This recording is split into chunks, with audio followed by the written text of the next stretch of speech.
It's time to finally break free from your toxic partner. This book is here to provide you with a step-by-step roadmap to reclaim your power, heal from trauma, and build a life of self-love and happiness. Hello, this is Eric Holt, and you are listening to Narcissistic Abuse and Codependency, a comprehensive recovery guide for gaslighting and narcissism with strategies to identify, disarm, and manage narcissistic and abusive relationships provided to you by United Audiobooks. I hope you enjoy my audiobook. Now, let us begin.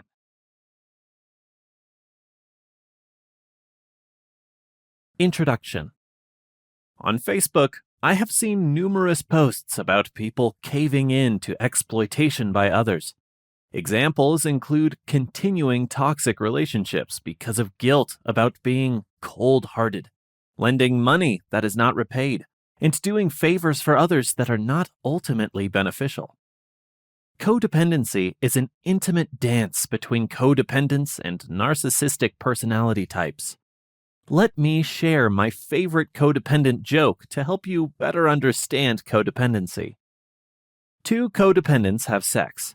In the afterglow, one asks the other, "Well, it was good for you. How was it for me?" Codependents don't have positive relationships with themselves. They often choose the needs of others over their own. This is not good. Additionally, narcissists have an unhealthy relationship with themselves. They place their interest first. They take advantage of others and relationships for personal gain without regret or sorrow.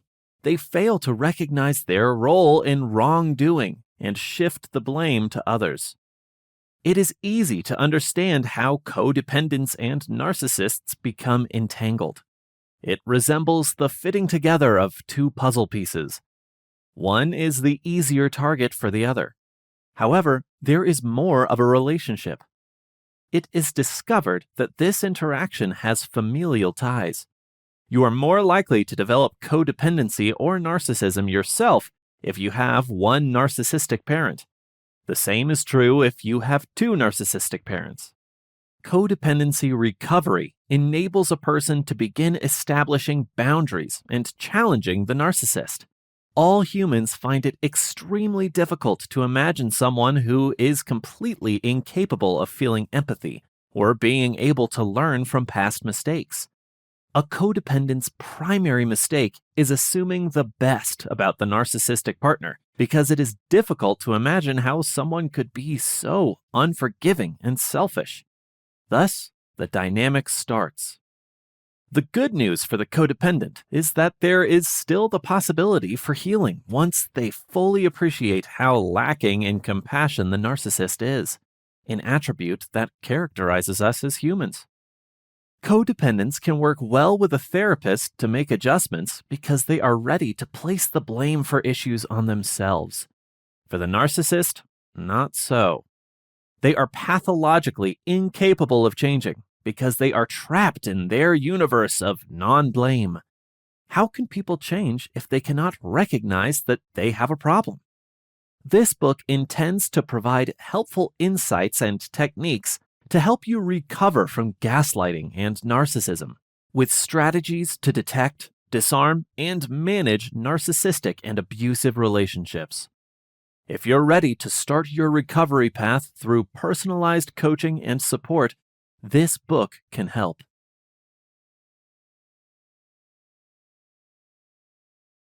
Understanding narcissistic abuse and codependency. The terms codependence and narcissism are familiar to many of us. Codependency is when two people are entangled in a life where they depend on one another and suffer from emotional distress.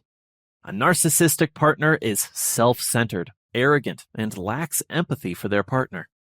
In this chapter, we will discuss narcissistic abuse in greater detail.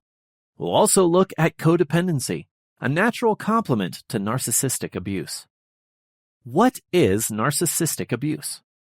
Narcissistic abuse is a method of emotional abuse in which the perpetrator only cares about himself and may exploit their partner's actions and words to control their mood and behavior. The effects of narcissistic abuse can differ depending on how long a person can handle these relationships. The effects might be minor or severe, and while some survivors recover, others may experience lasting damage. Narcissists often project their emotions onto other people because these emotions bring them pain. They might have grown up with narcissistic carers, suffered abuse, or went through terrible experiences that affected their childhood. This does not, however, justify the mental or physical abuse perpetrated upon their victims. Signs of narcissistic abuse. Whether platonic, familial, or romantic, narcissistic abuse manifests itself in relationships in various ways. To establish or maintain control over the relationship or marriage, narcissists can use various strategies to shatter a person's sense of reality and confidence. They could make you feel crazy, making you less likely to ask friends and relatives for support. A narcissist can abuse someone sexually, emotionally, mentally, physically, financially, or otherwise. The following are 25 indicators of narcissistic abuse. Gaslighting.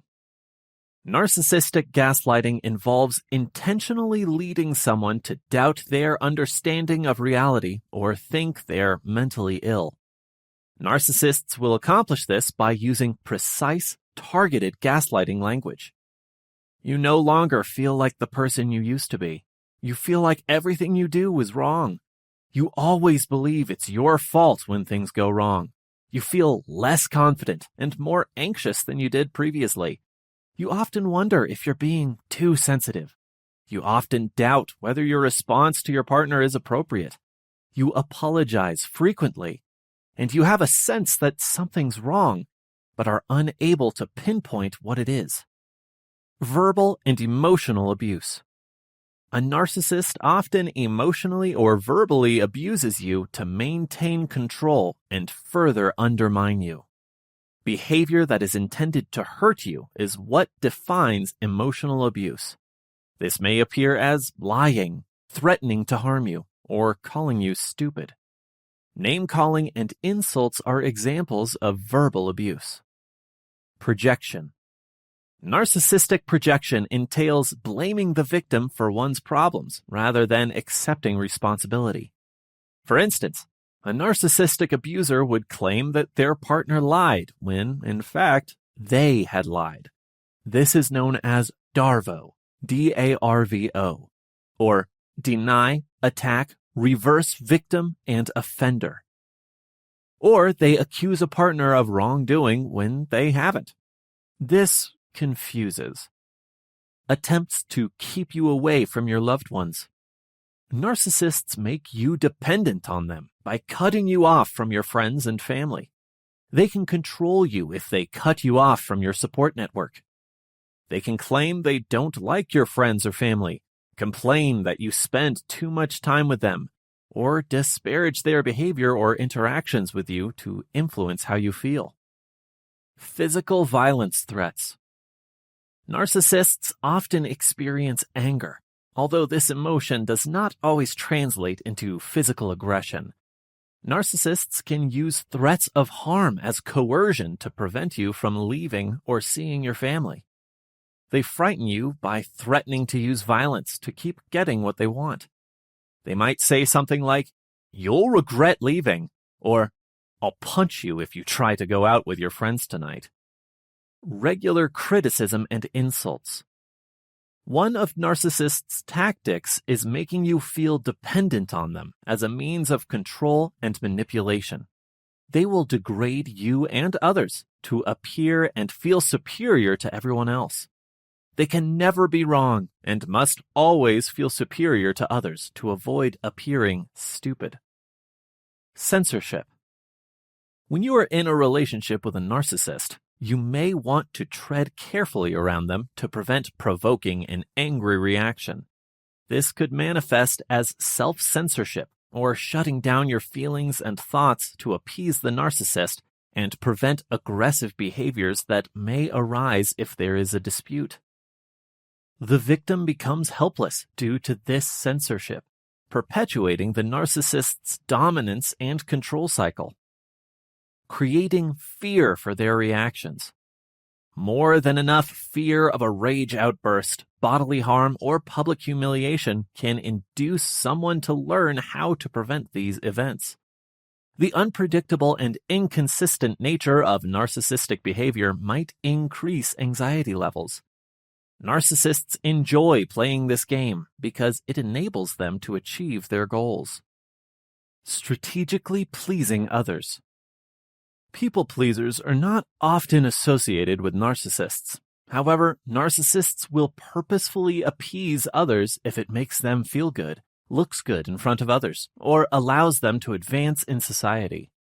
Additionally, this lessens their sense of shame and boosts their ego. History of abuse in past relationships. Abuse and narcissism are often not isolated events. Both narcissists and their victims often have a history of abuse, which typically keeps them in these relationships. Victims may ignore red flags because they are weak, while narcissists are more likely to see them. A narcissist may have also picked up abusive habits as a kid and used them today. Lack of compassion. Narcissistic relationships often fail because of a lack of empathy or the capacity to experience and express emotions. In a healthy relationship, each partner shows consideration for the other. The non-narcissistic partner in a narcissistic relationship won't feel loved and will show signs of misery and loneliness. Excusing or disregarding their negative actions. Narcissists often justify why harming or shaming someone is acceptable and never accept responsibility for their actions. Often, their victim will accept responsibility for them or offer justifications for why they acted in that manner in the first place. For instance, a victim might respond, "They're just stressed out right now," or "You're not as familiar with them as I am." Changing everything into a contest. A person with NPD needs to be in the spotlight to be right. The narcissist seeks a way to undermine and compete with you rather than lifting you and expressing gratitude for your significant successes. This keeps the cycle of their ego inflation and disregard for your needs going. Love bombing. Love bombing means demonstrating care and attention to influence someone. Victims may experience internal turmoil and bewilderment as a result. The narcissist will employ love bombing to keep the person in their relationship by manipulating them into becoming their next supply source. The process of love bombing is severe, and the narcissist may overshare or push you to make a hasty commitment. Breach of privacy. Narcissists will employ all control tactics to guarantee they are constantly in the driver's seat.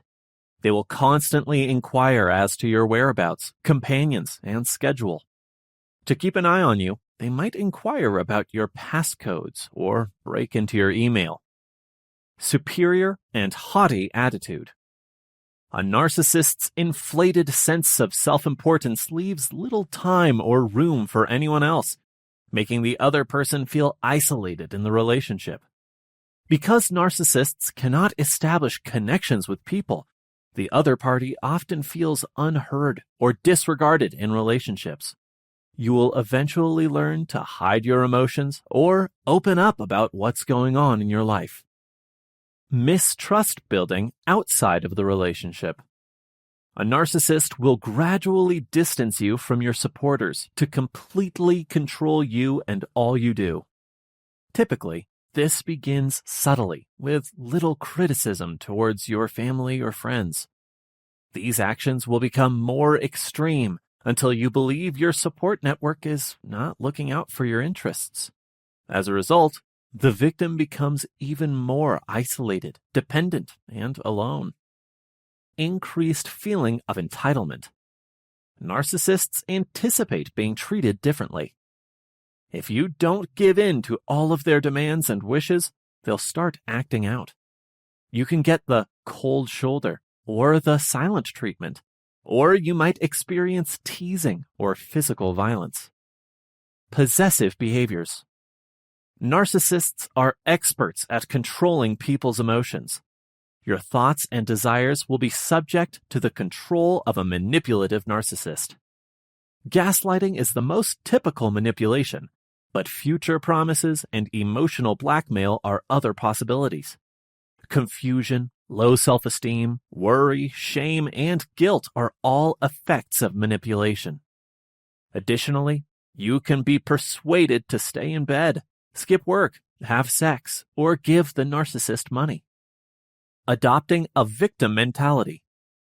The narcissist turns to the victim card when all else fails. This is done to win people over and further manage behavior.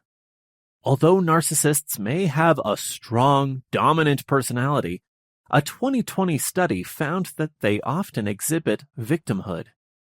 They will play the victim whenever criticized to gain more attention and make themselves seem helpless. Blaming their outside environment allows the narcissist to escape accountability for their actions.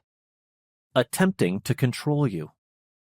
Controlling behaviors start subtle or subdued at first in a relationship with a narcissist, so as not to scare you away.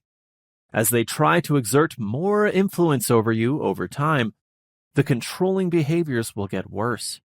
The more power they have over you, the more they gain what they desire. Hoovering.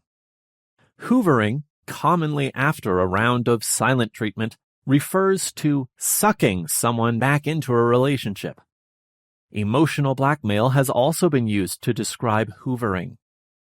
The narcissist will change their strategy if they believe they are losing control. They will affirm you, become close to you, or cheer you up. The narcissist resumes abusive behaviors when things improve, and the victim believes they have changed. Taking over the discussion. Narcissists enjoy gush-worthy self-promotion. They will lie outright and fabricate information to make themselves appear superior to others or exaggerate their successes. Your achievements are not relevant, and they are not even anything people are interested in. Talking about your accomplishments will make a narcissist jealous and insecure. They'll interrupt you or steer the conversation away from the subject. They'll say negative things about you or fabricate lies to minimize your achievements. Neglecting your boundaries. Complete disrespect for boundaries is a red flag. It's common for couples to spend time apart and set boundaries for their daily routines, bedtimes, and meals. A narcissist will disregard and overstep your limits in an additional effort to exert control over you and foster codependency. Exploitation. Other people in a narcissist's life aim to satisfy their wants. Without feeling guilty or ashamed, they will exploit others. They do not consider how their acts may influence others, which causes their victims to feel abandoned and rejected. Codependency, the perfect match for narcissistic abuse. Since codependency is not listed in the Diagnostic and Statistical Manual of Mental Disorders, 5th edition, or DSM-5, it is difficult to describe and is not regarded as a mental health problem. Codependency is a pattern of behavior brought on by stress that controls how a person interacts with others and how she enables them to influence her. The codependent obsesses over and attempts to dominate the other person. Codependency is not just a problem in relationships. Codependency wounds have an impact on our mental health and personal growth. Don't be misled. We don't believe that it's our fault at all.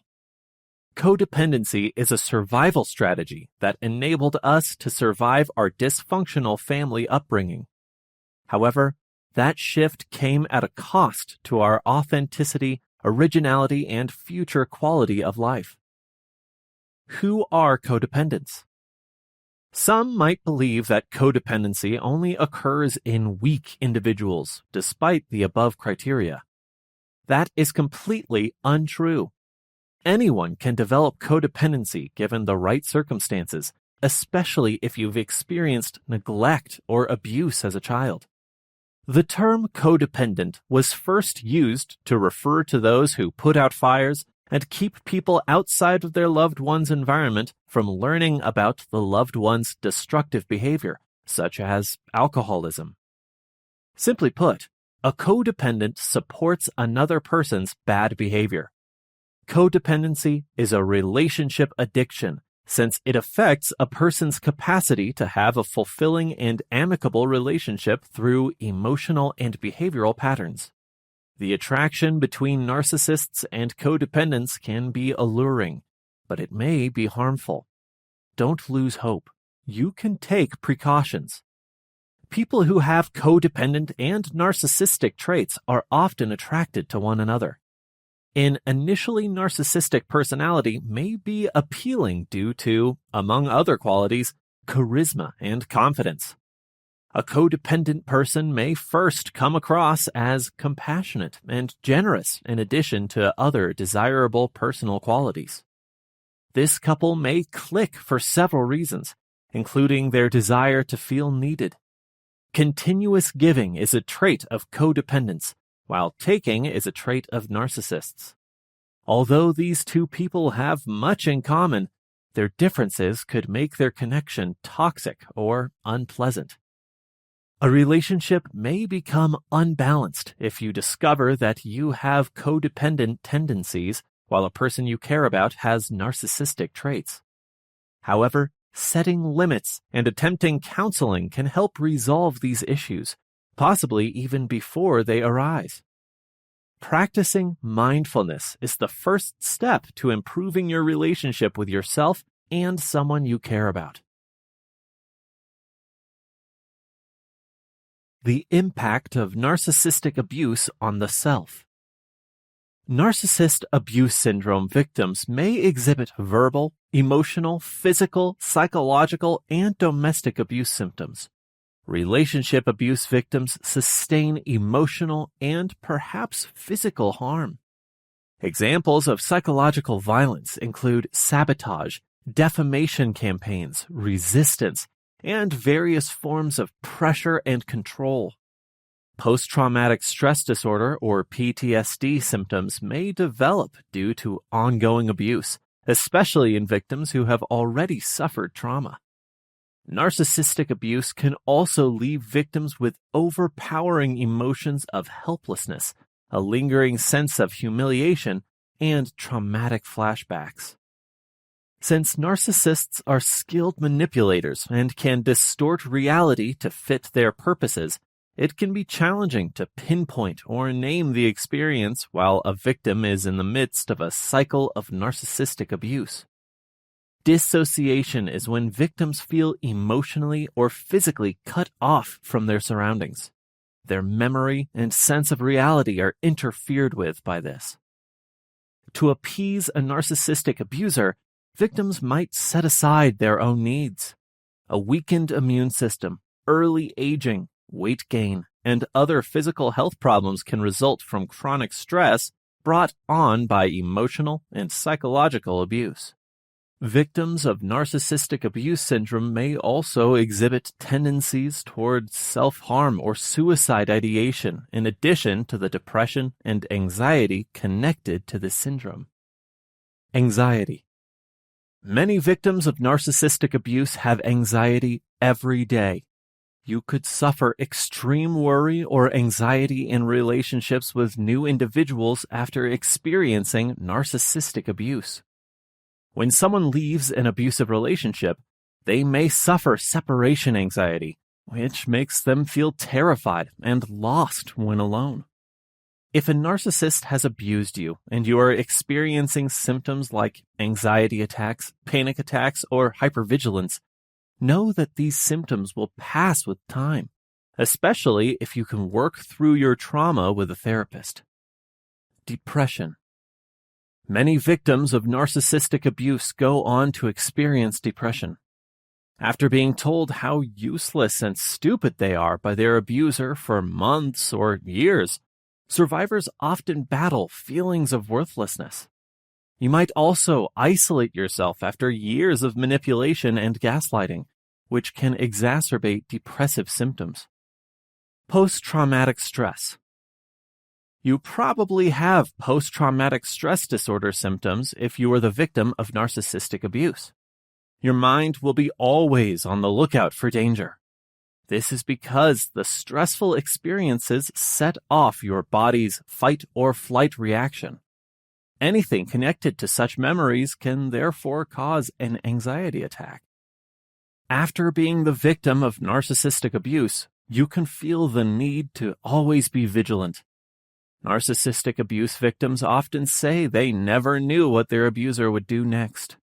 Chronic hypervigilance and anticipating them, the abuser, to be around at every turn may make it difficult for you to relax. You might also avoid circumstances or activities that make you think of the abuse. This may involve avoiding specific locations or people. Loss of self-awareness and self-value. It's possible for you to feel lost. As a sort of indoctrination, narcissistic abuse can cause you to lose any feeling of your value. You might not feel like the same person you did before everything started. People subjected to narcissistic abuse often find it difficult to recognize themselves in the mirror because they can no longer see their reflection. Additionally, you might have trouble putting your closest friends and family members in your trust and continuously doubt or second-guess yourself. You might start to believe that you are unworthy or that you were responsible for the abuse in the first place. This may cause you to feel ashamed and embarrassed, often preventing you from asking for help. You might also struggle with decision-making. Simple decisions could confound you, or you might feel unable to make any choice. Lack of self-forgiveness. Many victims of narcissistic abuse suffer from feelings of unworthiness or the notion that they deserved the violence they received. If someone who was supposed to love you unconditionally used their power against you in such heinous ways, it might make you feel something must be wrong with you. If you suffer from poor self-esteem, you could think that you might have changed the way the narcissistic abuser treated you. A focus issue on your goals and aspirations may also be present. This can be the case if you're still thinking about what happened to you. Or perhaps you can no longer trust that anything positive can occur in your life since your sense of self-worth has been severely compromised. Physical signs. After experiencing narcissistic abuse, you could still have physical symptoms like headaches, stomach aches, or body aches. You might also have problems falling asleep after being the victim of narcissistic abuse. You could feel uneasy about what happened and struggle to sleep at night. Or you can experience nightmares that stick with you for days. Cognitive difficulties.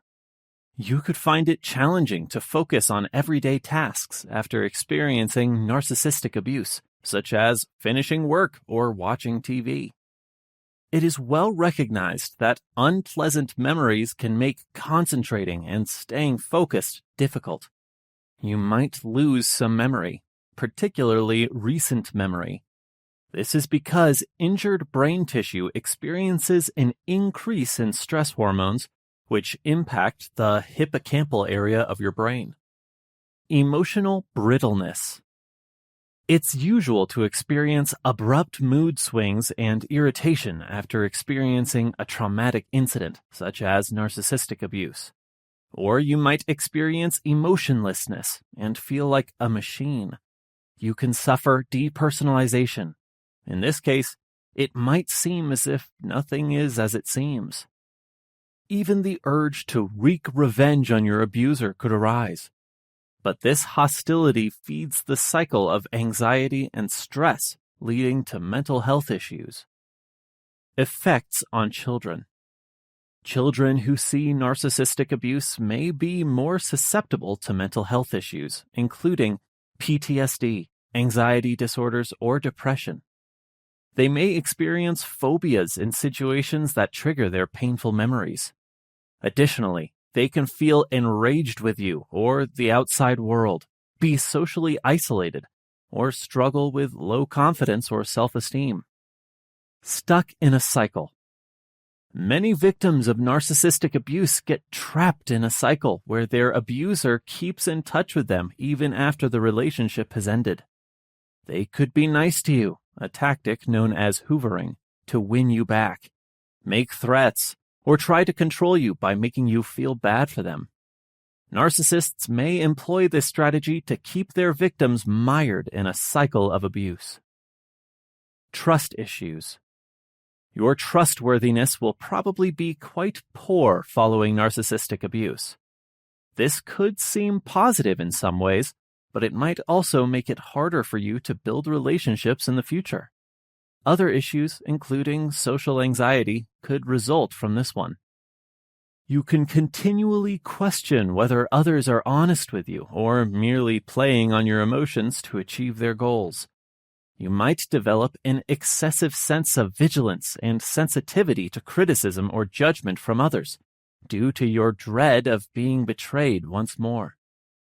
You could battle trust issues in all facets of your life, such as friendships, professional connections, and even interactions with your family. Insecure attachment is another possibility for you, which means that you can continually worry that someone will desert you or turn on you. People-pleasing. You can have a people-pleasing attitude and endeavor to win over others. After walking on eggshells for so long, you may become too accommodating to win others' approval. After experiencing narcissistic abuse, you could find it difficult to express your feelings and views because you fear being judged for your words. You probably repressed your emotions to avoid being controlled by an abusive narcissist. Destructive behaviors. Self-destructive behaviors can also result from narcissistic abuse. When in a relationship with a narcissist, people often feel the urge to punish themselves because they may believe they are to blame for their partner's unkind treatment. You can struggle with addiction issues, including drinking, smoking, food addiction, or excessive spending. These dependencies might be a technique to mask emotional suffering. Rebuilding after emotional destruction. Survivors of emotional abuse often experience depression, anxiety, and severe PTSD, and the recovery process can be hampered by a lack of sympathy or plain denial when victims come forward. No matter how hard people try to tell you otherwise, your experience was real. You merit being heard and receiving healing. A huge issue often arises after an emotionally abusive relationship is terminated. Now what? We chose to develop our response. Following our decisions with victims of emotional abuse, we came up with the following. Give it some time. Time often binds your attention, affection, and efforts to the abuser in an emotionally abusive relationship. Abusers will do everything they can to deny you access to time, because time is power. Being released from that relationship can often feel more terrifying than liberating, which is completely normal. This can happen if you are constantly questioned, controlled, or gaslighted about who, what, when, where, or why you spend your time. This can happen if you are not allowed to hang out with a particular friend and are told that your long-term dream was a waste of time, or other things. The truth is that your abuser wants you to believe that you are helpless, afraid, and alone, and that your life would be significantly diminished without them. It never was. You can spend as much time as you like doing what, with whom, when, where, and how you want in your life, since it is your life to live. There is no time limit for healing. even though the effects of the abuse could limit your ability to take action. Define your self-care. Use your time any way you like. Join that slam poetry club you've always wanted to. Adopt the pet you've wanted for years, or travel across the country for your ideal employment. Set new boundaries. Setting boundaries is crucial to practice love with both yourself and others. You can set boundaries to specify where your restrictions start and stop, what conditions apply when interacting with others, and when appropriate boundaries are set by regular communication that demands responsibility, empathy, and understanding from all parties. The power is again in your hands, even though it may not feel that way now or for some time. It will still be there whenever you are ready to redraw your boundaries, since it is not going anywhere. The best part? All focus is on you. Be kind to yourself. It was wrong what the abuser did to you. Never did you deserve it. Your energy should not be spent now or in the future worrying about if you somehow caused this. Self-forgiveness is one of the things you deserve most out of all the other things. People still hesitate to trust or help survivors, despite emotional abuse being a recognized form of domestic violence. Any abuse is never your responsibility. It makes no difference who the individual was. It makes no difference how they entered your life. No matter how long the relationship lasted, it makes no difference why you stayed. All of that is irrelevant. What matters is that you survived. You got by. You are unbound. You succeeded. The power of knowledge. Understanding the abuse and what to do next feels challenging. It seems completely unattainable on bad days. It is normal to feel unsure of where to begin after being compelled to know and understand the world solely through the abuser's point of view for however long. Therapy may also be an effective technique for many people. There may be pertinent courses, lectures, or seminars you can attend, depending on the resources available in your area. Local organizations, communities, support groups, and more can be found online quickly. The internet is your friend if resources are hard to find or you can't attend in-person classes for any reason. Classes and articles await you on topics ranging from setting healthy boundaries to conflict resolution strategies. The information you learn from them will be another tool in your toolbox. Take your narrative back. People who hurt another person emotionally often tell stories about the victim to defend against the abuse.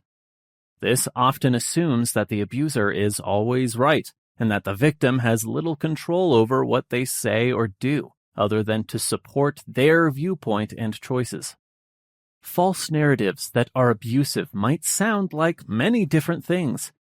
The receiving partner may be convinced they can't live without the abuser, that they are damaged goods in some way, or that no one else will love them, among other lies abusers tell their victims. The abuser is trying to modify your reality by changing how you view yourself, another kind of gaslighting. Being given a false, detrimental story about yourself by someone you love or trust can cause conflicting feelings that can be extremely devastating and have long-lasting impacts. The lies you are subjected to during an emotionally abusive relationship may still impact how you view yourself. You can reclaim your story once the abuser has been safely removed. Through your self-actualization, you can remove the abuser's falsehoods and manipulations, which can feel like an awakening, but can be very emotionally taxing to comprehend. You don't have to do anything you don't want to. This includes sharing your experience publicly. Rebuilding your story is a very personal process. Any direction you choose to take your story now is entirely up to you. The effects of emotional abuse are challenging to recover from.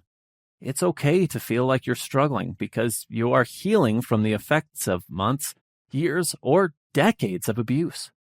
You were abused, and abuse has that effect. Because healing is not a linear process, it may take months, years, or even decades. Everybody recovers at their own pace. As you address each aspect of your issue, your path may take many different turns, but resources are available at every turn. Remember that you are loved and not alone above all else. I hope you're enjoying my audiobook so far. It would be a pleasure if you could let me know how you're feeling about this audiobook in the comment section below. We would greatly appreciate it if you would also like the video and subscribe to United Audiobooks to have access to more best-selling audiobooks in the future. Also, please, if you are interested in getting more free audiobooks, please click the first link in the description below. Now, let us carry on with the next chapter.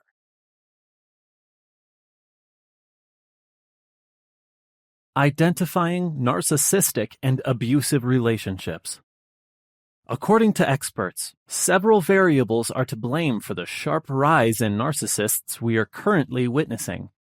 The self-esteem movement was misconstrued by many parents who believed that by complimenting their children, they could help them feel good about themselves. However, this unwarranted adoration has produced a breed of narcissists who anticipate constant attention to their egos, regardless of their actions or performance. The media, particularly social media, has also become a super spreader of narcissism. People acting inappropriately, demanding attention, and preening for the camera are common on reality TV. Furthermore, it is unsurprising that excessive social media use and narcissism are related. The proliferation of selfies, the promotion of our brand, and the idea that everyone is always interested in what we are doing are all encouraged by social media. Showing off and concentrating on materialism, which places more importance on the acquisition of things than on building relationships, also play a role. Granted, there is a continuum of narcissism. We all need to have a small amount of narcissism. Otherwise, we wouldn't get ready and look good when we leave the house.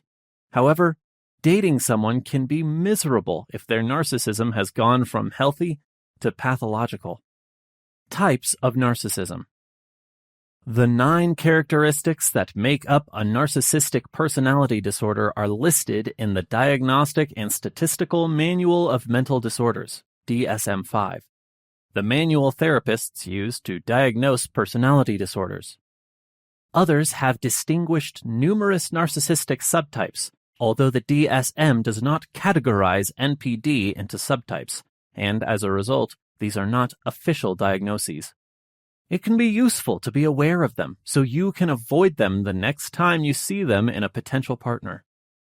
There are 14 typical narcissistic personality types. 1. Overt narcissism. An overt narcissist is the stereotypical type of narcissist.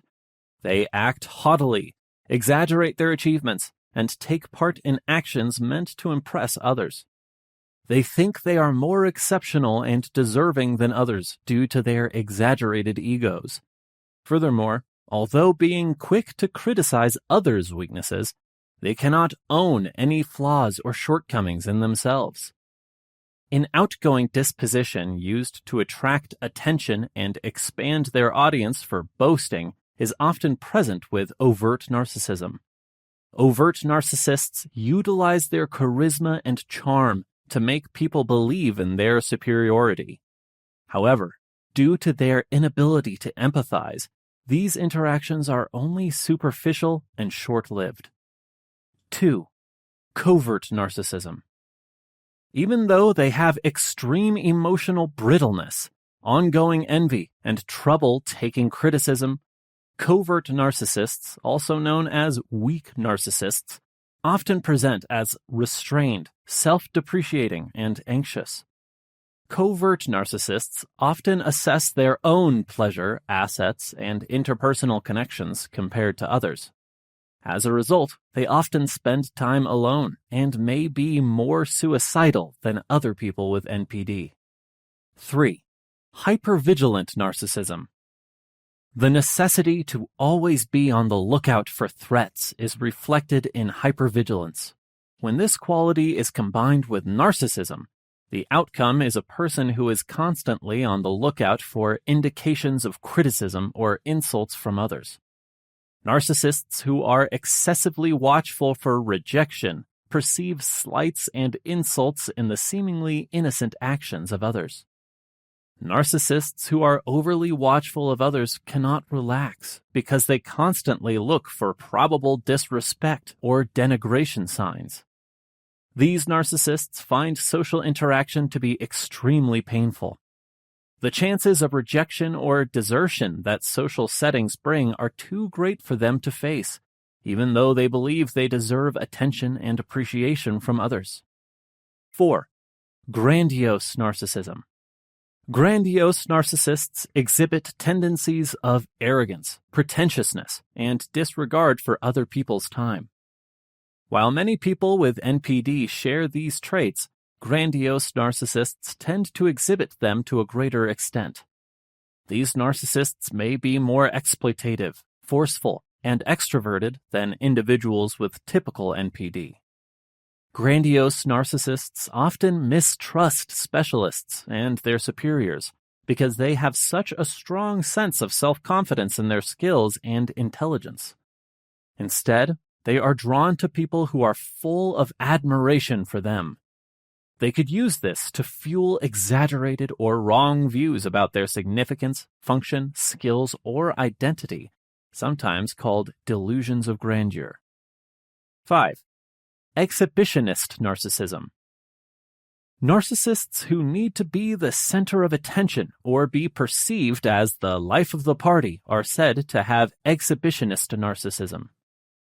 They would do anything to get people's attention because they crave it. Additionally, they desire to be seen with others who share their sense of self-awesomeness. Exhibitionist narcissists often instruct people on dressing, smiling, and saying or doing things. They desire to have complete control over the plot and all of the characters. They also firmly feel that others consider them wonderful and deserving, just like they do. They are the consummate photobombers, party crashers, and attention seekers. 6. Sexual narcissism. Sexual narcissists prioritize their sexual wants and fulfillment, lack empathy for their partners, have an inflated sense of their sexual worth, anticipate constant praise for their sexual performance, and believe they are entitled to sex whenever and wherever they please. While the first few times of having sex with a narcissist are usually passionate and romantic, this is how they win over their partners. It usually turns one-sided, transactional, and perhaps even hostile. Sexual narcissists may have an intimacy deficit marked by difficulty offering and receiving emotional closeness, despite appearing to cherish physical intimacy and projecting an abundance of confidence in their sexual performance. 7. Vindictive narcissism.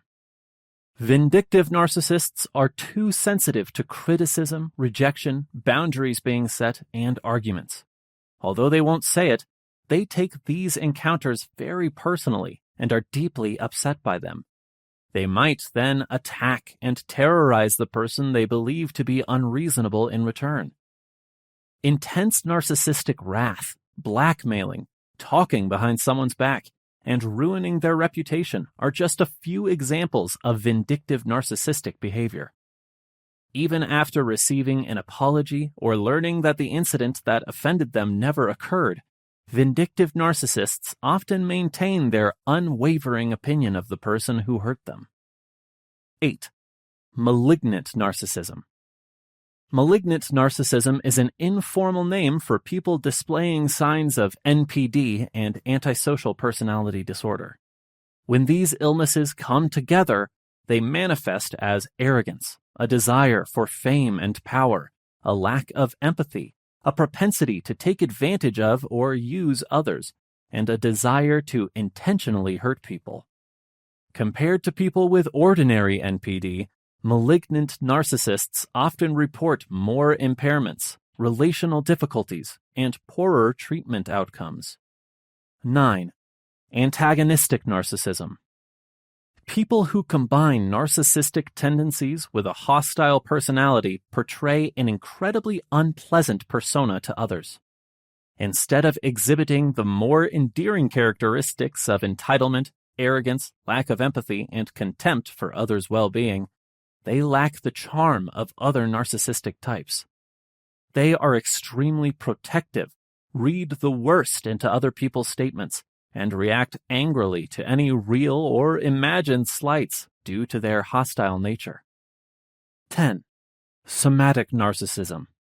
Somatic narcissists understand their physical bodies from their sense of superiority, entitlement, and self-worth. They show their narcissistic qualities through their physical attributes and the physical environment around them. Somatic narcissists often worry about their looks and criticize the appearance of others, despite having confidence in their attractiveness, strength, and fitness on the outside. This shows underlying insecurity and low self-esteem. Sexual activity can help somatic narcissists feel superior and valuable. However, unlike sexual narcissists, a somatic narcissist does not require sex to develop their sense of value. 11. Cerebral narcissism.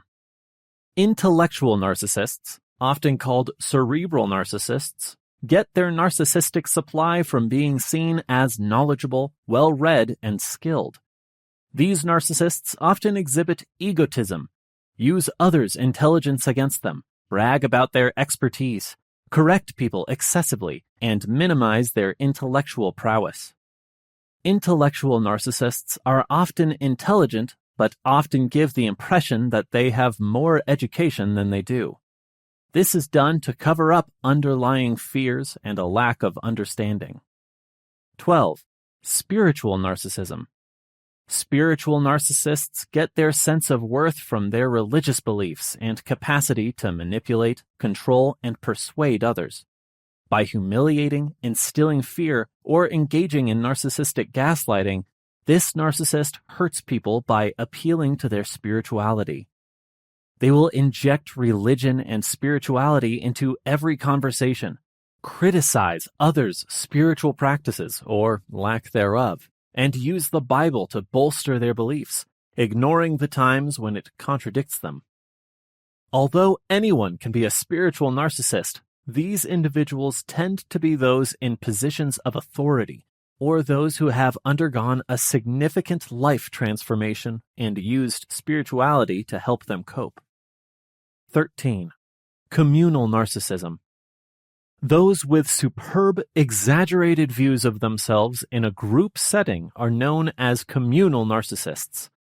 They often think of themselves as the world's best listeners, helpers, socializers, and charitable individuals, and believe they have extraordinary potential and capability. Since they are primarily concerned with satisfying their demands, they are hypocritical. 14. Healthy narcissism. Although it may seem contradictory, cultivating healthy narcissism has advantages. Being a healthy, happy, and self-confident adult requires a strong sense of self-worth based on truth. The healthy narcissist can recognize and prioritize their wants without feeling bad about them. They may tell others about their accomplishments, but don't do it solely to win them over. Healthy narcissists are resilient and persistent, and they have self-confidence. They don't entice friends and possible lovers through charisma, grandiosity, or transactional actions. They are the kind of person other people want to get to know because of their self-confidence, healthy boundaries, dedication to personal development, and appreciation for their and other people's needs. Understanding different types of abuse. One thing to note about the definition of abuse is that it refers to a pattern of behavior, not just one incident. And that is what we mean when we say that abuse is a pattern of behavior used by one individual to gain and maintain control and power over another. These actions can take on a variety of shapes. When most people hear abuse, they immediately picture physical assault. It's crucial to understand that physical force is just one form of control and power, far from the only one. It's not always the abuser's first choice. Here are 6 forms of abuse that will be covered in this section. Physical. When most individuals hear the word abuse, they immediately picture punching, hitting, slapping, kicking, strangling, or physically restricting a partner against their consent. Invading someone's personal space or driving dangerously are some actions that may constitute making someone feel physically unsafe. Sexual. Even though sexual abuse can be a form of physical abuse, we classify it separately because it can have physical and non-physical elements. Rape and other coerced sexual actions are examples of this, as well as denying or using sex as a weapon. An abusive partner may also use sex to evaluate their partner and place a value on them. For example, they may criticize or claim that their partner isn't good enough for sex, or that sex is the only thing they excel at. There are many ways that the emotions around sex can be specifically used for power and control, because they can be so loaded with emotional and cultural meanings. Some people may still believe that sex is something a partner is entitled to, and not perceive it as a bigger pattern of power and control, as marital rape wasn't illegal in all 50 states until 1993. Verbal or emotional. One victim explains, "My ex-husband sliced and steadily drained my life with words like weapons, like shards of glass, until I had almost none left. I started to believe his awful lies, how I was worthless, stupid, ugly, and how no one would ever want me. And I didn't think I was being abused because he didn't hit me." Other survivors have noted that while the effects of emotional or verbal abuse are harder to spot and harder to prove, the signs of physical abuse might be obvious to a friend or family member. Emotional scars may require more time to heal. Mental or physiological. When one spouse gradually undermines the other's feeling of mental health and wellness through a sequence of behaviors or words, this is referred to as mental or physiological abuse. Making the victim question their sanity is a common tactic. We've heard accounts of abusers purposefully shifting a handbag or a set of car keys, or, in one instance, the entire vehicle, turning down the lights or outright denying that specific incidents had occurred. The upshot is that the victim depends on the abuser more and more because they lose faith in their judgment, especially over an extended period, and often with the isolation that abusers exploit. They are also hesitant to report the abuse they are receiving, fearing that no one will believe them. One of our support group members said, "I was unsure whether anyone would ever believe me about the abuse because he had labeled me crazy a lot." Financial or economic. An abuser will use any means necessary to keep that control because abuse is about having power and control, and often that includes money.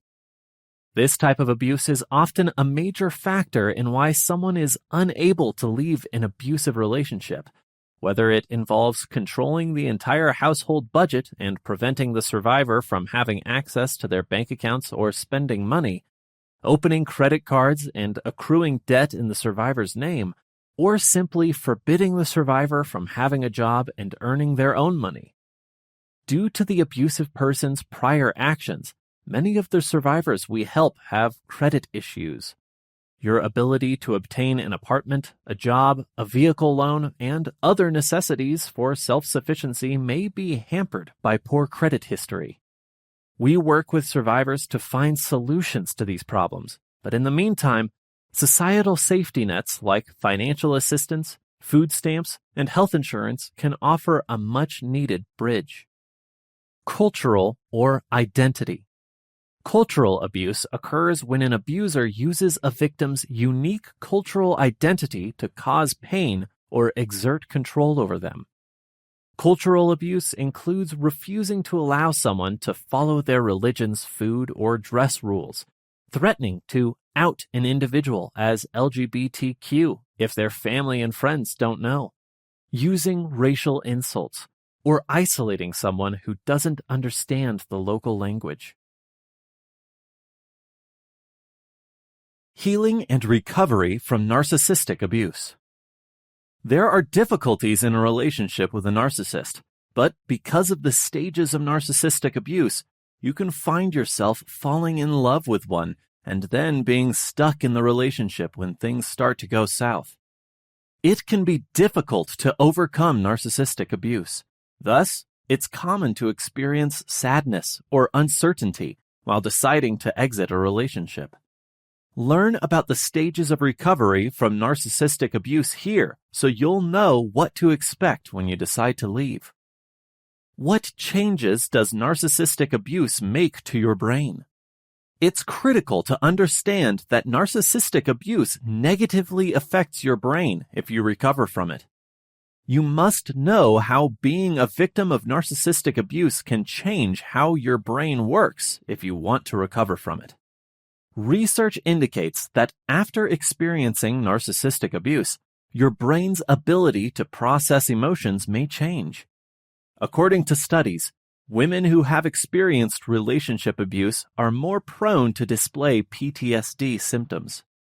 Additionally, they have modifications in the anterior cingulate cortex and amygdala, two brain regions involved in emotion processing.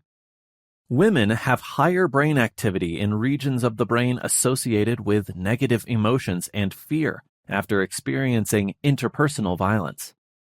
All of this implies that you could always feel tense and on edge while recovering from narcissistic abuse.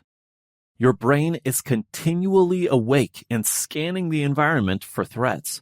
Additionally, you might discover that you have trouble controlling your emotions and have severe mood swings, especially when something upsetting happens. All of these are part of narcissistic abuse recovery. How long does narcissistic abuse recovery take? Many people are curious about the length of time it takes to recover from a narcissist after learning about the stages of recovery following narcissistic abuse. Because each person's path will be different based on their particular experiences, including the duration of the relationship, the quantity of support they have, and the forms of abuse they've faced while in a relationship with a narcissist, it is impossible to provide a precise response to this issue. A recovery phase will follow a narcissistic relationship, and its length may vary. Because of this, you should prepare to spend a lot of time evaluating your feelings and making progress toward the life you deserve. Although there are various stages to narcissist recovery after the relationship, not everyone will move through them in a straight line. You might notice that as you move forward, you occasionally regress when a difficult situation or a memory of the relationship triggers you. Healing stages following narcissistic abuse. There have been reports of commonalities that appear in a sequence of 10 stages, even though everyone's experience of healing from narcissistic abuse is different. The 10 typical phases of recovery from narcissistic abuse are listed below. 1. Denial. The first thought that something is off. Many people are unaware that they are dealing with narcissists or are being abused by them. Instead, the first step in their healing is a persistent suspicion that something is wrong with their relationship. Particularly after a disagreement, they may feel mistreated or that something is wrong or terrible in the relationship.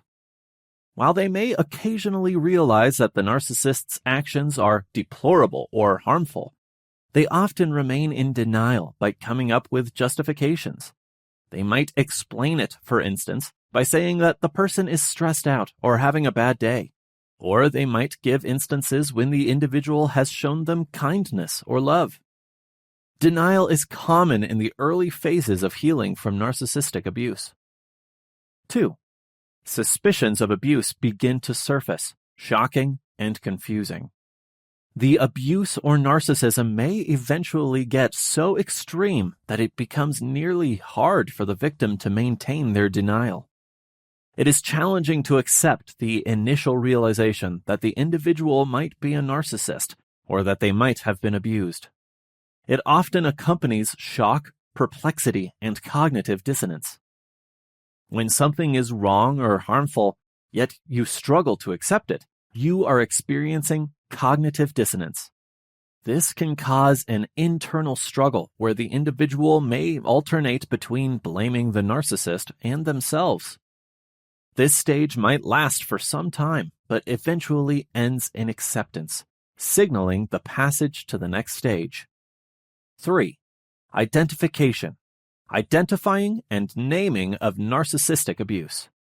The back and forth eventually settles into a final acceptance that the person is an abusive narcissist. After studying narcissism, narcissistic abuse, or opening up to someone else about the abuse, the person may experience this challenging insight.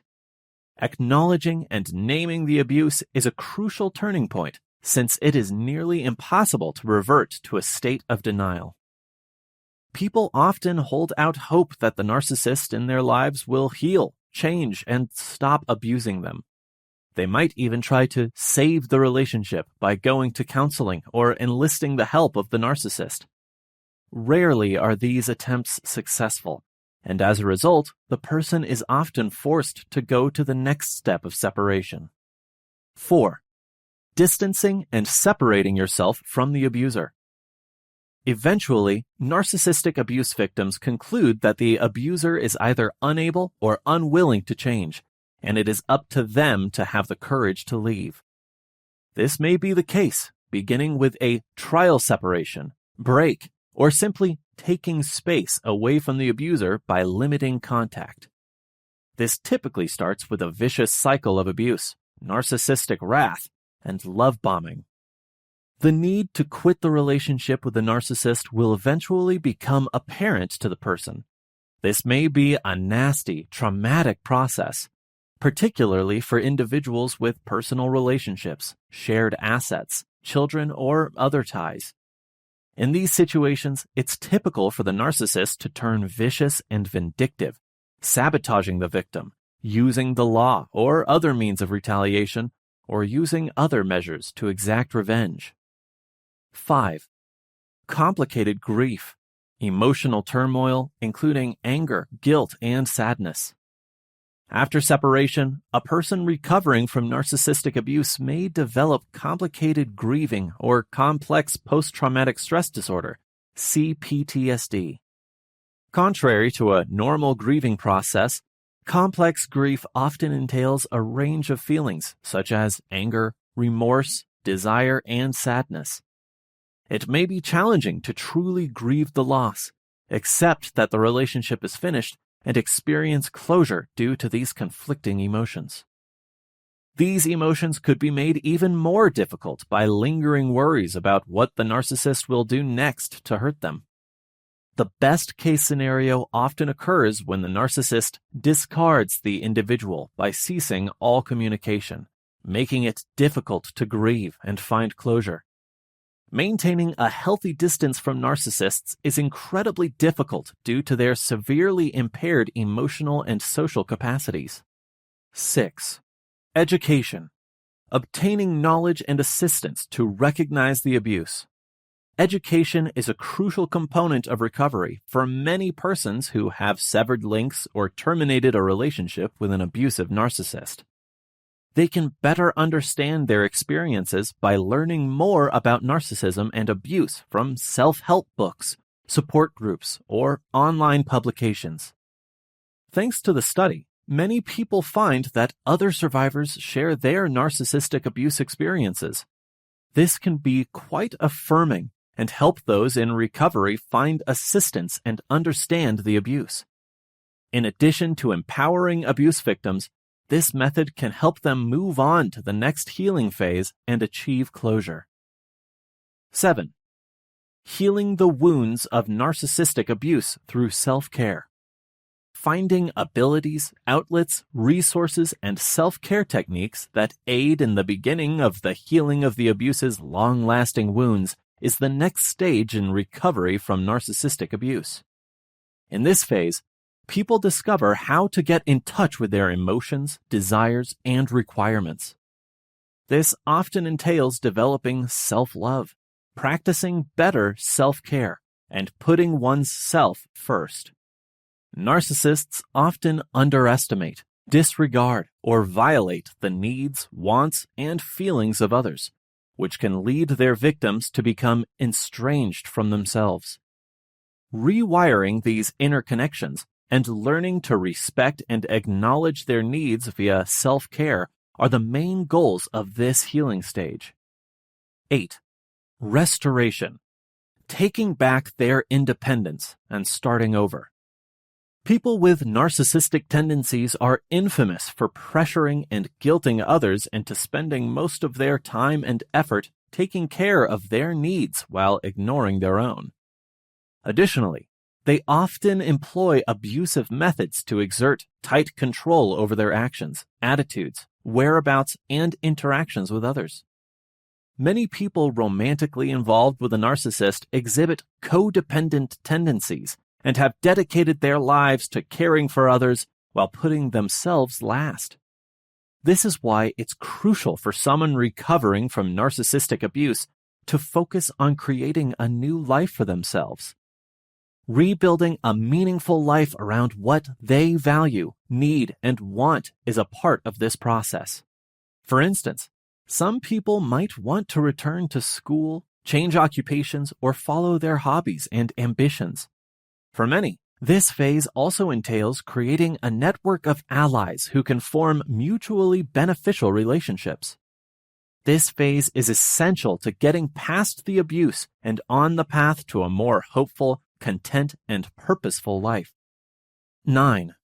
Making sense of the abuse and bringing it to a close. Most people believe they have healed their emotional traumas at this point. They are no longer tormented by grief or daily struggle with the effects of the abuse. Getting to this stage may be sufficient for some people, but others feel compelled to continue. Finding meaning from the suffering of their experiences is a common phrase they use to characterize the next stage of their healing. This does not imply that they appreciate their friendship with the narcissist or are happy they were harmed. It implies that they admit there were instances in which this experience strengthened them, increased their wisdom, or acted as a catalyst to enhance their quality of life. For instance, many people mention how their journey to recovery helped them gain greater understanding, healthier boundaries, or even more self-love. 10. Paying it forward. Finding ways to give back or assist others. Finding methods to pay it forward by assisting other victims or using their experience to make a difference is the last step in progressing from victim to survivor to thriver. After overcoming narcissistic abuse, some people launch blogs, support networks, or other initiatives to support and empower other victims. Some people choose smaller and private means of helping others. For instance, they might assist a friend in an abusive relationship, teach their kids about healthy boundaries and relationships, or share their experiences with those in a comparable situation. These are methods of finding closure when moving on following narcissistic abuse. Ways to recover from narcissistic abuse. Usually, It takes time, reflection, and assistance to go through the phases of healing from narcissistic abuse. The first step is, however, acknowledging the abuse. Additionally, you must prepare for the narcissist's possible reactions and ensure that you have self-care strategies. No matter how difficult things appear, recovery is always possible. Recognize the abuse. It could be challenging to spot abuse, but by acknowledging what happened and confirming your experience, you may maintain your objectivity. Remember that abusers can go from being brutally harsh to incredibly endearing. In public, they often give off an air of kindness and sympathy. However, abusive behavior involves extreme jealousy, teasing, control, blaming, and humiliation. Break up with the person if you haven't already. Rarely, if ever, do abusive relationships get better on their own. The greatest course of action for reclaiming your well-being is typically to end your relationship with a narcissist. Due to their nature, they are likely to react wrongly. They could beg you to come back, make phony assurances that they will change, attempt to harm your reputation, among other things, or issue fabricated threats to damage your future. Set explicit, specified boundaries. Avoiding all contact with your abuser is often the best course of action for moving on. This strategy necessitates extreme self-control, but also reduces chances for connection and feeling tricked back into the relationship. If you must stay in touch, for example, if you're co-parenting with a narcissist, try to set clear, precise boundaries for communication. If you can keep those boundaries to a greater extent, you are more likely to protect yourself from further turbulence. Decrease retaliation. If your abuser makes major attempts to harm you after you break up with them, fight the need to respond. In many ways, they want you to respond that way. Talking to them intensifies the drama. Instead, concentrate on being as impartial as possible, or gray rock them if you can't avoid their strategies. If you need to vent, talk to a stranger without connection to the narcissist. Shared friends may inform them of what you say, or the narcissist may attempt to use these shared connections to use you as a triangulation tool. Seek immediate assistance. You need someone to support, soothe, and help you if the relationship has just ended. Speak with dependable relatives or friends, or consider joining a group for domestic violence or abuse survivors. Even if the abuse occurred long ago, seeking support is still a good idea. It's never too late to ask for assistance. Establish a reliable schedule. Routine has a significant positive impact on your emotional well-being. Even when everything seems spiraling out of control, a feeling of predictability helps keep you focused. Commit to creating a weekly or daily routine that you can stick to. If you don't adhere to it perfectly, that's okay. Having a template in mind can help you relax when you feel disorganized. Be ready to grieve. Pain can result from any loss, even a pleasant one. After quitting a painful or toxic relationship, many people experience intense grief. This loss could be challenging. Remember that these typical grieving symptoms typically go away as you progress through your recovery process. You can have feelings of numbness or detachment, difficulty trusting others, a sense of desire for the abuser, or difficulties going about your daily activities. Describe your feelings. When you first recover from narcissistic abuse, your feelings can feel intense. Don't try to contain or stifle them. Rather, acknowledge them and let them go. If you find it difficult to put your feelings into words, consider using your creativity in music, art, or journaling. Rediscover who you are. Many people in narcissistic relationships give up their identities. They begin to feel somewhat empty, or as if they no longer know who they are or what they like once they recognize the abuse. If this is you, try to focus on all the benefits of rediscovering who you are. Make a master bucket list or write at least 3 to 5 things you wish to try in the coming month to get some inspiration. Increase your self-care. Self-care is the process of looking after your physical and emotional health.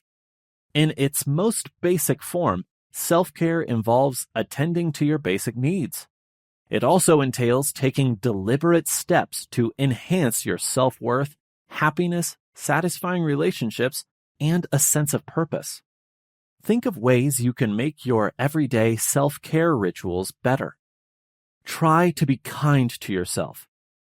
Anyone can experience narcissistic abuse, so you are not to blame for what you went through.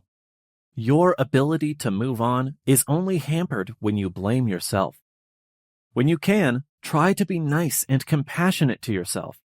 According to research, forgiving yourself improves your emotional health, interpersonal interactions, and attitude. Consider your options before you start dating. If your abuser was a romantic partner, resist focusing on a new relationship. You need time to sort through what happened and find who you are. You might be vulnerable right now, increasing your vulnerability to attracting more toxic people. Instead, concentrate on developing your relationship with yourself. Re-establish contact with those who can love and support you during your grief. Take security measures on social media. Online abuse and stalking are problems that worsen as our online connections grow. If you haven't already, unfollow and block the narcissist on all social media platforms. Make personal accounts for yourself and be especially cautious when sharing personal information. What someone might do with it is impossible to predict. Develop new routines. Maybe every Wednesday, you two ate lunch at the same place. You may also spend every Christmas at their mother's place. Some rituals could evoke feelings of sadness, rage, or longing. Try to anticipate those scenarios and think about how you might create new habits. Consider what you've learned. It's easy to focus just on the damaging aspects of narcissistic abuse. And keeping all of that negativity in mind will help you prevent future reoccurrences. But if these associations make you feel worse about yourself, remember how this experience helped you grow, learn, and acquire perspective. Healing and recovery from codependency and its roots. Codependency entails putting one's needs last to satisfy the needs of others. A codependent person places a strong emphasis on others. Other people, like partners or relatives, dominate their thoughts and actions. Codependency often manifests in toxic, imbalanced relationships. A codependent person often seeks to protect others from themselves. They could get hurt while trying to cure an abusive or addictive companion. Codependency does not meet the criteria for a mental health diagnosis, primarily because the signs can be seen almost anywhere. Even so, it can still lead to very bad pain. A person with codependency may also experience other mental health issues, such as anxiety. An individual can eliminate codependent tendencies and create healthier relationships with the help of a therapist. What does codependency look like? Codependency is a psychological term that refers to an individual's behaviors and attitudes rather than the relationship as a whole. A codependent person often bases their identity on being of service to others. They might depend on other people to affirm their value. A codependent person may suppress their desires or feelings to gain this approval. Codependency's common signs include low self-esteem, Codependency can lead to feelings of worthlessness and humiliation. A person can think they don't deserve to be happy. People may try to get others to value them if they don't value themselves. Even if the person receiving care does not express gratitude, the feeling of needing someone else can cause psychological fulfillment. Poor boundaries. Codependent individuals often feel obligated to ensure the happiness of others.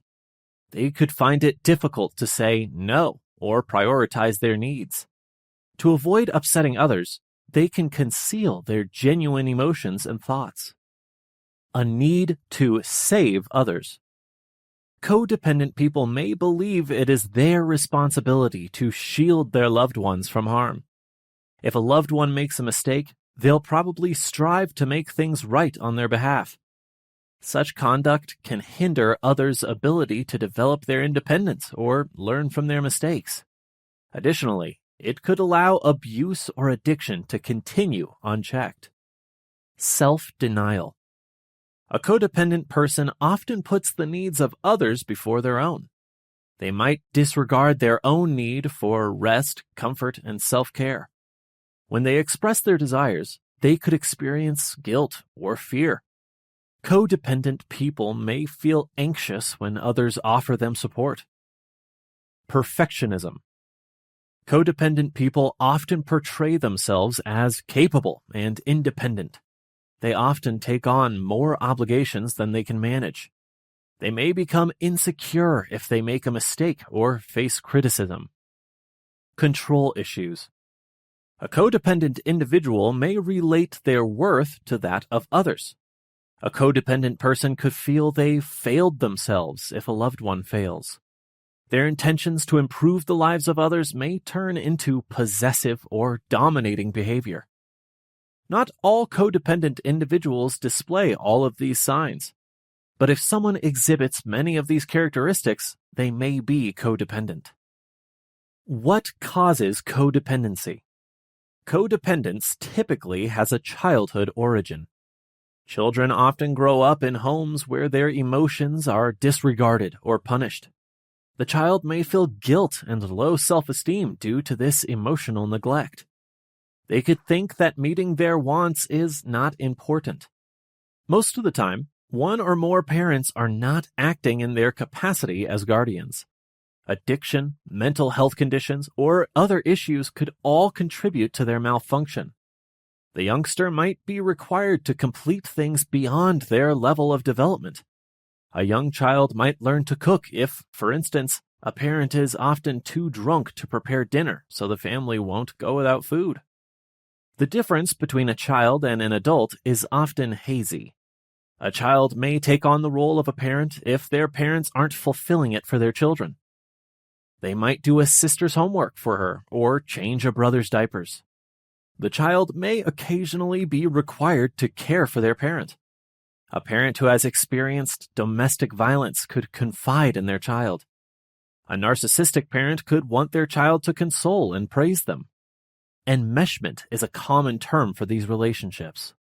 Since children are still growing, playing the part of an adult may need all their energy. A child may be so preoccupied with running the home that they neglect their needs. They could feel more secure and in control while they are providing care. Codependent tendencies can be essential for a child's survival. The behaviors are less adaptable as people age. Codependency can prohibit someone from forging genuinely stable bonds with others. Addiction and codependency. Codependency may develop when someone is in a relationship with an addiction. The partner can be a substance abuser or suffer from a gambling or shopping addiction. The codependent individual may assume the caretaker position for their partner. The caretaker may be expected to handle the partner's finances or domestic duties. The caregiver may stand in for their partner if the addiction causes problems outside the relationship. Alcohol abusers, for instance, might skip work. A codependent person can call the partner's employer and say their partner is ill. Often, the caregiver provides for their partner out of a genuine wish to help. However, they often support their partner's addiction through their actions. The partner often loses interest in changing when the caregiver saves them from consequences. They can choose not to get the necessary expert rehab. Without help, the addiction could worsen. However, the other person's addiction is not the caretaker's fault. Codependency is not the main factor in treatment refusal. However, it can play a role. Someone cannot compel someone else to get rehabilitation, barring a safety issue. The caregiver may also suffer from this relationship. Codependent people often neglect their needs in favor of caring for their partners.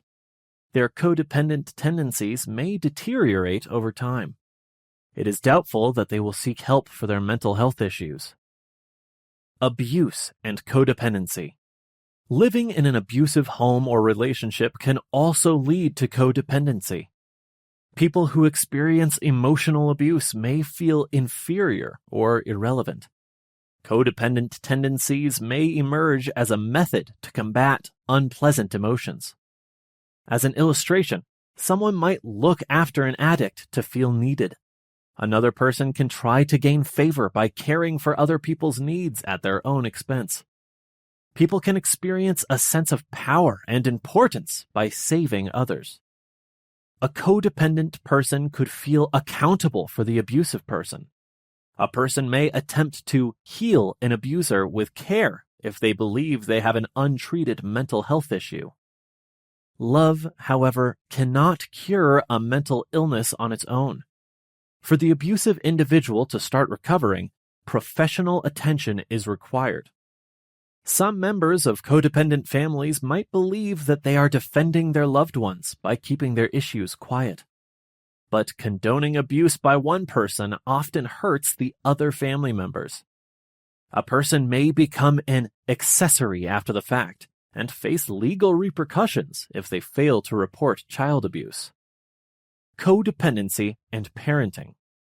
Codependent parents may attempt to live vicariously through their offspring. Some parents might try to shield their kids from all hardships in life.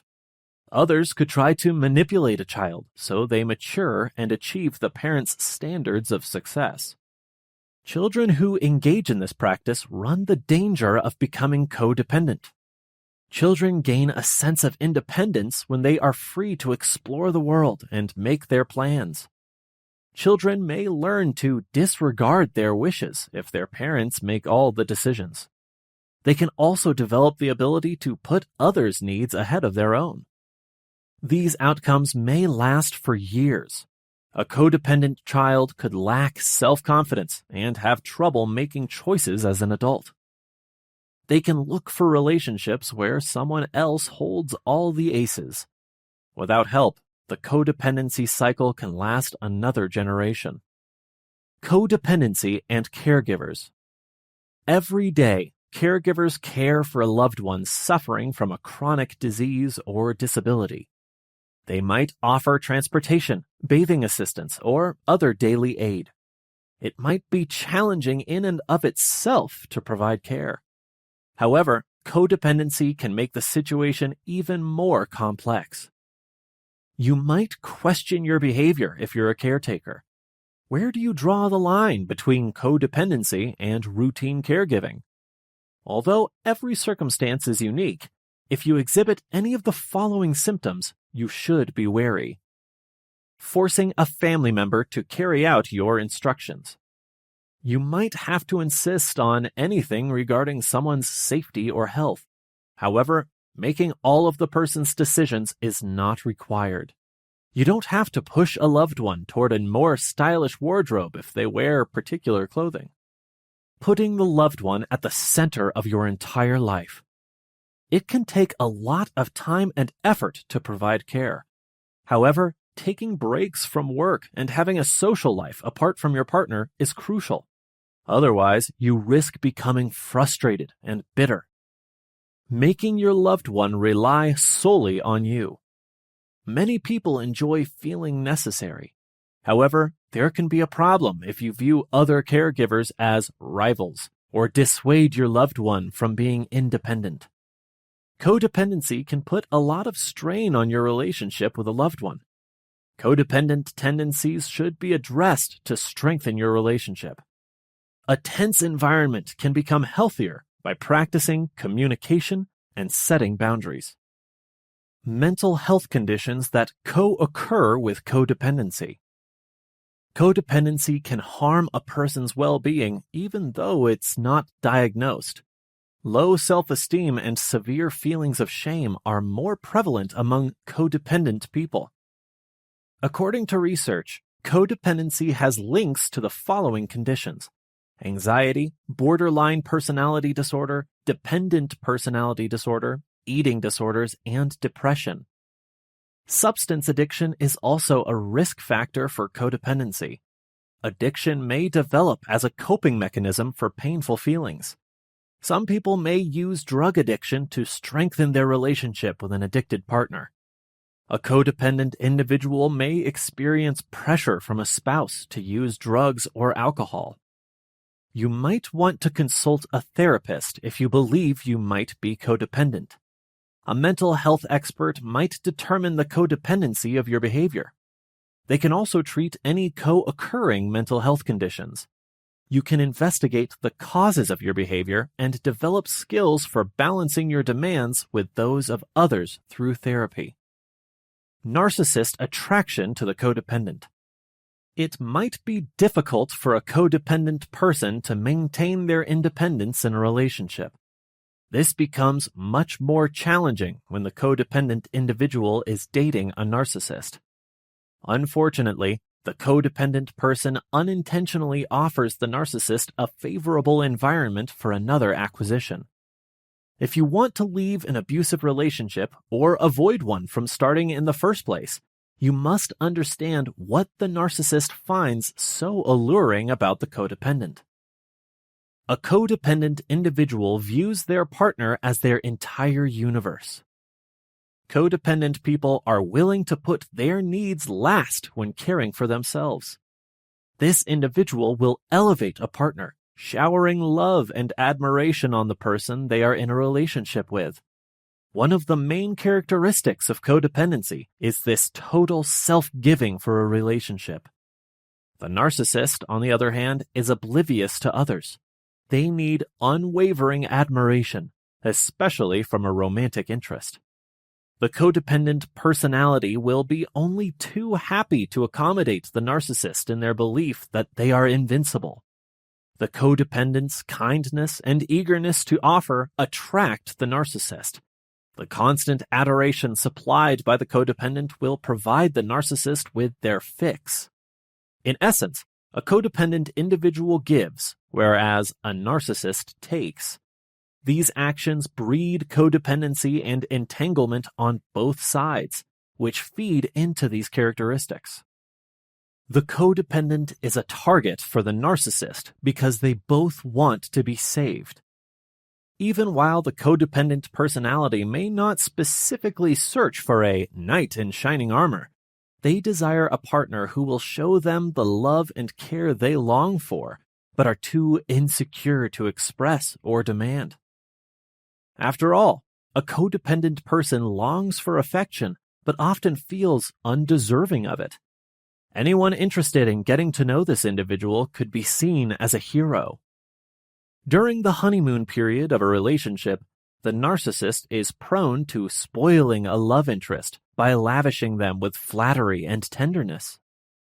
A narcissistic person could perceive the codependent as lonely and lacking in self-worth. The narcissist finds it much easier to pursue a codependent person since they put so much effort into impressing potential partners. To win someone over, the narcissist often utilizes extended flattery. This kind of attention is exactly what a codependent wants. Unfortunately, this attentiveness ceases once the narcissist controls the codependent. The narcissist often has to persuade their partner that the codependent believes they have done something wrong or are not good enough. The codependent saves the narcissist time and effort by accepting responsibility. The codependent person will now do even more effort to win over the narcissist, who can now relax and enjoy the limelight. The codependent may regard the narcissist in this relationship as their emotional or psychological savior. The narcissist will feed into this notion by convincing the codependent that the narcissist has done so much for the codependent. The codependent should express gratitude and be thankful. A lack of boundaries is a component of codependency. In a relationship, the codependent person tries to satisfy their partner to let go of whatever boundaries they may have with other people. This person can allow the narcissist to persuade them into doing anything against their better judgment or simply personal preferences. The codependent will probably stand by and allow the narcissist to dominate them. Even though the person defends others when necessary, they are unlikely to speak up for themselves and may let the narcissist bully them. No matter how challenging circumstances may become for the codependent personality, the most important thing is to avoid disappointing a partner and keep the relationship. On the other hand, narcissists may have personal boundaries, but they often transgress those of others. Everything revolves around the narcissist obtaining what they desire at the time. The narcissist doesn't have to do as much effort to control the codependent because the latter is so anxious to please a partner that they would overlook limits. A codependent individual will take ownership of their partner's actions. Even though the codependent person would never have done it in the first place, the codependent is willing to accept responsibility for anything a spouse does to avoid an argument or outburst to keep the relationship harmonious. For the codependent, accepting responsibility is far easier than taking a chance on a fight or confronting their partner about the issue. A narcissist is someone who never accepts responsibility for their mistakes. The narcissist wants all the praise if something positive occurs, but for anything bad, forget it. Because it satisfies the abuser's need to evade responsibility, this is one of the things that keeps the narcissist coming back to the codependent. A codependent is ready to relinquish control to appease their partner. A codependent person is so invested in every relationship that they are prepared to step aside and let their partner make all of the decisions, if doing so avoids conflict or keeps the other satisfied. It doesn't matter if the codependent approves of the choices made by their partner. This person would rather put up with poor choices made by a spouse because they are terrified of ending the relationship and being alone. The narcissist is a control freak, as you may have surmised. The narcissist must have their way or the highway and complete control over every element of their partner's life. The narcissistic personality type is drawn to having control without exerting too much effort. The codependent person is unable to let go of the relationship. The codependent partner will give the relationship all their attention to reclaim the initial devotion the narcissist once gave. However, a narcissist is ready to move on to the next conquest once they have caught their prey. The narcissist will probably stop the relationship or leave the codependent hanging, forcing them to return at any time. A narcissist will use a technique known as hoovering to keep a romantic partner from losing interest in the game or walking away permanently. They will have an explanation for their absence and then expect things to continue as they did before they left. Of course, the narcissist has no desire to remain here indefinitely. They want to ensure the other person is prepared to accept them and offer support whenever necessary. The narcissist's task is made easy when they are with a codependent. To maintain the relationship, the codependent person will cheerfully accept whatever the narcissist says. Although the narcissist may throw the codependent the occasional crumb to keep them hooked, they are unlikely to provide them the same level of undivided attention they did at the beginning of the relationship. In general, codependent people view ending a relationship as a failure that they cannot accept. Because a codependent's relationship becomes the center of their existence, they would feel worthless without it. This person can feel unable to be alone. As a result, a codependent who is in a relationship with a narcissist will likewise feel unworthy. Unfortunately, unless this individual gets over their codependent needs, they will be at the narcissist's whim, since they will keep trying to save or heal the relationship. Recovery from codependency. Codependent individuals often prioritize other people's needs over their own. They could experience bitterness and emptiness as a result.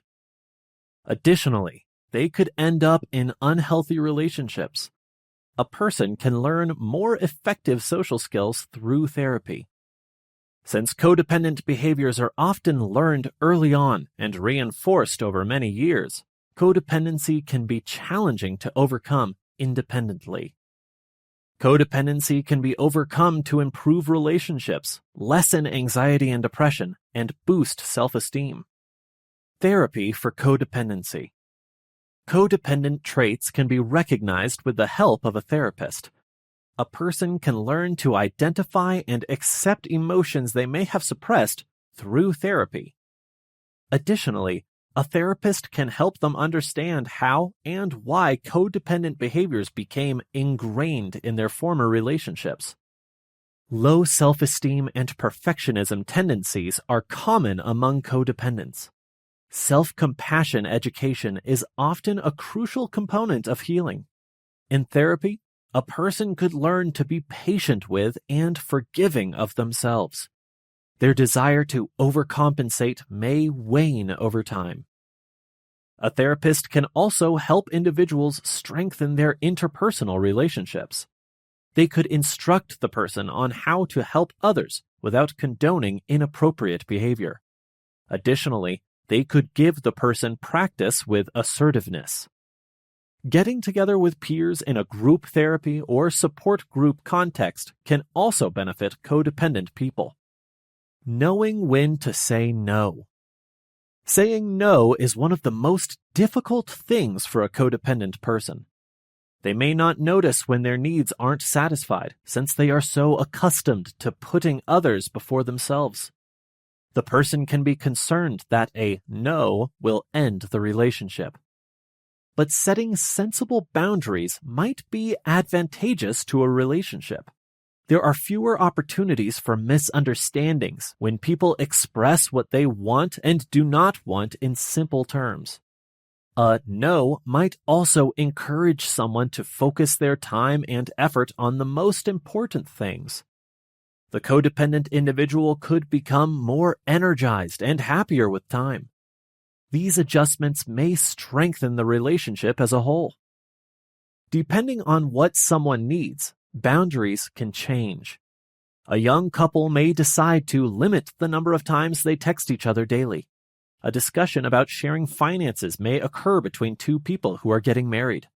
Simple boundaries that are communicated can increase trust and give both parties a sense of security.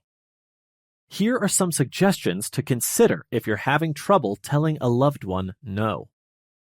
No room for doubt. It often works better to explicitly state no than to imply it. Be prepared to repeat yourself. If a loved one is accustomed to giving in, it could take a few times to say no before they understand that you mean it. Make no excuses. Lying about duties that don't exist will probably end badly for you. Consider passing the baton. You might attempt to point the person in the right direction. For instance, you might not have the time to watch your nephew, but your lonely aunt could welcome the chance to play with children. Recognize that you can't win everyone over. Certain people dislike compromise. However, the other person must not agree with your boundary to be effective. Saving versus supporting. Supporting the people in your life doesn't mean feeling like you have to save them. People need to be encouraged and heard to receive support. Saving is taking care of the issue before they can address it independently. A considerable degree of life experience is gained by correcting one's mistakes. If you intervene and make things right for someone, that individual forfeits the opportunity to learn coping skills and gain self-confidence. They might require those life skills in the future to address a comparable issue. Some circumstances cannot be fixed by assistance or preservation. Being the ideal family member or lover won't change someone's abusive behavior. It won't even end their addiction. Most people need mental health care before they can stop abusing others. Addicts to drugs or alcohol may also require rehab. Self-care for those who are codependent. It can be physically, intellectually, and emotionally draining to provide care. Because codependents offer so much, it can be crucial to schedule time for self-care. Self-care comes in many different forms. Exercise and wholesome food are two things you can do to nourish your body. Engaging in a hobby or socializing with friends can lift your mood. Any happy-making activity might be considered self-care. Like everything else, things can break down if maintenance is neglected. Burnout and compassion fatigue could result from not taking care of yourself. These conditions can make it difficult for you to care for anyone, much less the people you cherish the most. Ultimately, taking good care of both you and others around you is possible. Taking care of oneself does not preclude taking care of others. Set aside time for yourself. You deserve it. Communicating your needs in a relationship. How do you express your desires in a relationship? Here are some suggestions for expressing your needs in a relationship for a happier one. Determine what you need. Inquire within yourself, what do I need in a relationship? Finding your needs and wants in a relationship may seem like an obvious first step. However, there are situations when people can continue to feel down without understanding why. This is why it's critical to pinpoint the unmet demands that are the root of your frustration. Be certain of your requirements before trying to communicate them in a relationship. You should do this initial stage independently to precisely grasp what upset you. Take a seat, relax, and consider your requirements. If it helps you, put them in writing. Ask yourself, what need do I have in this relationship that isn't being met? Establish a meeting time, location, and method with your partner. Find the time and location where you and your partner can discuss how to convey your needs in a relationship after determining what they are. In a relationship, be sure you can have a focused talk without interruptions before expressing requirements. Your spouse might be unable to offer you their attention if you approach them while they are too tired or in the middle of anything. The talk will probably not go well if your partner can't offer you their entire attention, and none of your needs will be met. Make sure you're communicating effectively by choosing the appropriate channel. Imagine that you cannot meet in person to discuss your needs because one or both of you are out of town. You may consider the question, how urgent is this conversation? You should schedule a phone conversation or video chat if you feel it is vital to speak immediately. It would also be wise to wait until you can be together again if chatting in person is more important. Choose the best communication technique and an agreed-upon time for the best results. Use I statements when conversing with your spouse. Use I statements whenever you can, now that you're ready to express your needs to your partner or others. How do I statements work? These are verifiable assertions that only apply to you. You might use phrases like, I need more in this relationship, or I feel blank when this need isn't met. Since you are speaking from personal experience, when you utilize I words, no one can dispute the veracity of your needs or feelings. Speaking from your experience allows you to concentrate on yourself without blaming your partner. After expressing who you are and what you need, You can discuss potential ideas for meeting your needs. You might wish to ask your partner for something. Alternatively, you may ask them for suggestions on how to suit your needs. Avoid making grievances, demands, or accusations. The relationship may suffer when you express your wants to your partner and make requests, but your needs are still not addressed. Ensure your comments don't develop into demands, complaints, or blame directed toward your partner if you want to improve communication. Stop immediately if you criticize, demand, or blame your partner. If not, you risk putting your partner on the defensive and starting a fight. Ultimately, this may make it difficult for your partner to properly meet your requirements. Be truthful and specific about what you want. The best advice for expressing your demands in a relationship is to be open and sincere while considering the other person's needs and feelings. Don't rely on your spouse to guess what you need from them. Give them a chance to understand the circumstances. For instance, do not claim that your partner is physically incompatible if you feel that certain emotional needs are not satisfied. Communicating your requirements constructively is crucial. Avoiding harmful criticism and being open to compromise and negotiation to come up with solutions that satisfy both parties. Conclusion. Narcissistic abuse might be subtle, yet this behavior is serious. A narcissist can gradually tear down a person and greatly impact how they function. The first step is finding out if you're in a toxic relationship. Establish firm boundaries, seek expert assistance, and leave when you feel it is safe. Abuse can sometimes be healed, but it takes time, and you can't do it alone. Abuse of any form can hurt both mental and physical health. You can feel neglected and unsupported if your loved ones continue to have doubts about you or advise you to move on. You could struggle to regain your trust in others as a result, causing you to feel alone and isolated. Therapy can help you start the healing process, whether you're just starting to recognize the early signs of narcissistic manipulation or are still trying to make sense of an abusive relationship you've already left. Therapy provides a secure environment where you can practice setting healthy boundaries, discover coping mechanisms for dealing with mental health problems, and investigate ways to reclaim your sense of self. A therapist with expertise in abuse recovery can support you in the early stages of recovery, validate your experience, and help you realize that you are not to blame.